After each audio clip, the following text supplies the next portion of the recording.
তিনি বলেন রাসূলুল্লাহ কি কারো নেতা নন? এমন জোতার তলি ফজু পাগলা আমাদের নেতা কখনো হতে পারে না। যতক্ষণ পর্যন্ত রাসূল আমাদের নেতা, এই কথা আমার নেতা মানবে, ততক্ষণ পর্যন্ত নেতা আমার বন্ধু। যতক্ষণ পর্যন্ত কোরআনুল কারীমের প্রতিটি বিধানকে তারা মেনে স্বীকৃতি দিবে, ততক্ষণ পর্যন্ত তারা আমাদের নেতা, ততক্ষণ পর্যন্ত তারা আমাদের বন্ধু। এর বাহিরে যদি চুল পরিমাণ চলে যায়, তাহলে তারা আমাদের নেতা হতে পারে না, আমাদের বন্ধু কখনো হতে পারে না। জোরে বলেন ঠিক কিনা? তখন পৃথিবীর সমস্ত জায়গা থেকে মানুষ হজের জন্য আসতে লাগলো, বাইতুল্লাহকে জিয়ারত করার জন্য আসতে লাগলো।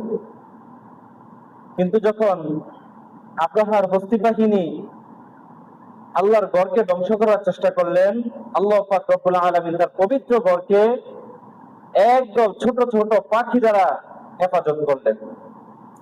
আল্লাহ পাক রব্বুল আলামিন যদি চান কোন জাতিকে ধ্বংস করার জন্য, এমন এতগুলা পাখিরও প্রয়োজন হয় না। নমরুদের মতো এত বড় একজন বাদশাকে ধ্বংস করেছেন, শুধু একটি মশা দিয়েই তাকে ধ্বংস করা সম্ভব হয়েছে।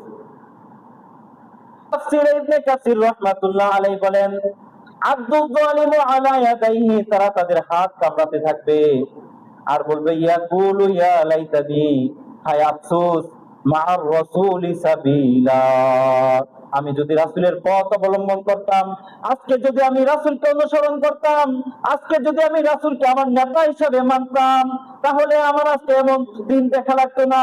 ইয়া ওয়াইলাতা লাইতানি, হায় আমার দুর্ভাগ্য, লাইতানি, আজকে যদি ইয়া ওয়াইলাতা লাইতানি লাম আত্তাখিয ফুলানান খলিলা, যদি আমি অমুককে আমার বন্ধু রূপে গ্রহণ না করতাম, তাকে যদি আমার নেতা না বানাতাম, আমি যদি তাকে আমার বন্ধু মনে না করতাম, তাহলে এমন দুর্ভাগ্য আমার আসতো না। ওই সমস্ত লোকেরা হাসর ময়দানের দিন এই কথা বলতে থাকবে যে যদি তাদেরকে আমার বন্ধু হিসেবে গ্রহণ না করতাম, তাহলে এমন দুর্ভাগ্য আমার কপালে আসতো না। ইয়া ওয়াইলাতা লাইতানি লাম আত্তাখিয ফুলানান খলিলা, যদি তাদেরকে আমার বন্ধু হিসেবে গ্রহণ না করতাম, তাহলে এমন কঠোর দিন আমার দেখা লাগতো না।